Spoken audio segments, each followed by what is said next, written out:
जोहार दोस्तों, आप लोग कैसे हैं? उम्मीद करते हैं सारे लोग अच्छे होंगे, स्वस्थ होंगे और मस्त होंगे। तो आज का टॉपिक हम लोग देखते हैं झारखंड की मिट्टियाँ। राइट, आज हम लोग क्या देखेंगे? झारखंड की मिट्टियाँ। इनके बारे में आज हम लोग डिस्कस करेंगे इस क्लास पे। यहाँ पर आप लोग देख सकते हैं झारखंड की मिट्टियाँ की पूरी सूची दी जा रही है, जिसमें बताया गया है कि कौन सी मिट्टी झारखंड के किस क्षेत्र में पाई जाती है और कौन कौन सी फसलें के लिए उपयुक्त होती है। मतलब झारखंड का जो मिट्टी है उनमें कहाँ कहाँ पाई जाती है और उसमें कौन सी फसल के लिए उपयुक्त है, उनके बारे में बताया गया है। तो चलिए हम लोग क्लास को स्टार्ट करते हैं। यहाँ पर आप लोग देख सकते हैं झारखंड की मिट्टियाँ, क्षेत्र विशेषता और फसल। क्रम, मिट्टी का प्रकार, मुख्य रूप से जिला विशेषताएं, उपयुक्त फसलें। पहला, लाल मिट्टी, रांची, लोहरदगा, गुमला, खुट्टी, बोकारो, गिरिडीह और लाल रंग, लोहे की अधिकता, अम्लीय, धान और तिलहन, मक्का, मूंगफली इन सभी फसलों के लिए उपयुक्त होती है।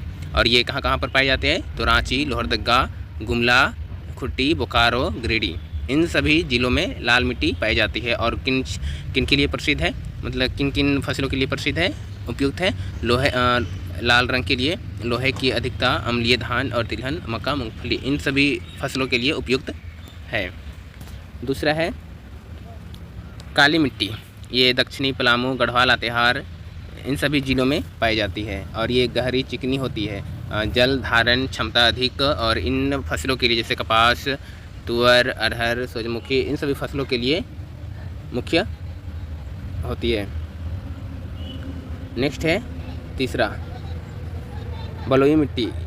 ये मिट्टी दुमका, साहेबगंज, पाकुड़, जामताड़ा इन सभी ज़िलों में पाई जाती है और इनका जो मुख्य है ये जल रहित होती है मतलब इसमें जल टिकता नहीं है, ठीक है। कम उपजाऊ भी होता है और इनमें कौन कौन सी फसल उगाए जा सकते हैं? आलू, प्याज और जो सब्जियां होती है उनको और मूंगफली इन सभी फसलों के लिए बलुई मिट्टी बेस्ट रहती है। आगे है लेटेराइट मिट्टी।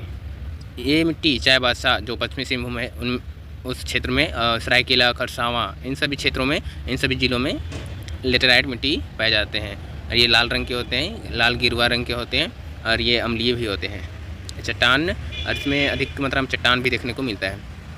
इसमें काजू, अनानास, अरहर और खाद्यान्न मतलब ये सभी फसलों का उत्पादन के लिए उपयुक्त है, लेकिन इसमें ये होता है कि इसमें खाद देना जरूरी होता है लेटेराइट में, इसलिए हम लोग तरफ ही काफ़ी ज़्यादा खाद का प्रयोग किया जाता है खेतों में। नेक्स्ट है जैविक एवं जंगल की मिट्टी। इसमें ये मिट्टी गुमला, सिमडेगा, रांची के वन क्षेत्रों जैसे जैविक पदार्थों से भरपूर नम औषधीय पौधे, इसमें अधिक मात्रा में धान उत्पादन किया जा सकता है और सब्जियों के लिए उपयुक्त होती है।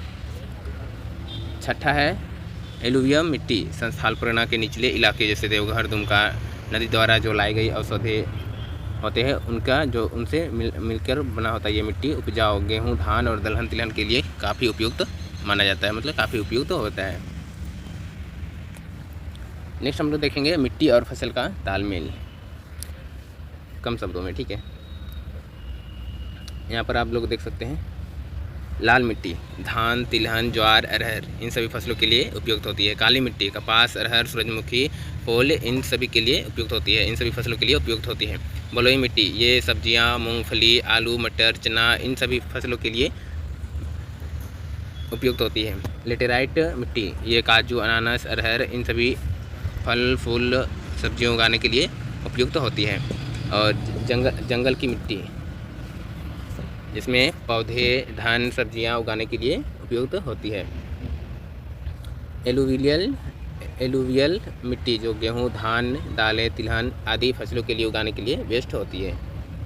तो आज हम लोग देखें इसमें झारखंड की मिट्टियाँ, इनके बारे में और हम लोग डिस्कस करेंगे, क्योंकि थोड़े से ही जानकारी हम देने का प्रयास किए हैं और इनसे ज़्यादा और जुड़ी मिट्टी से जुड़े और भी टॉपिक के बारे में हम लोग जानने का प्रयास करेंगे। सो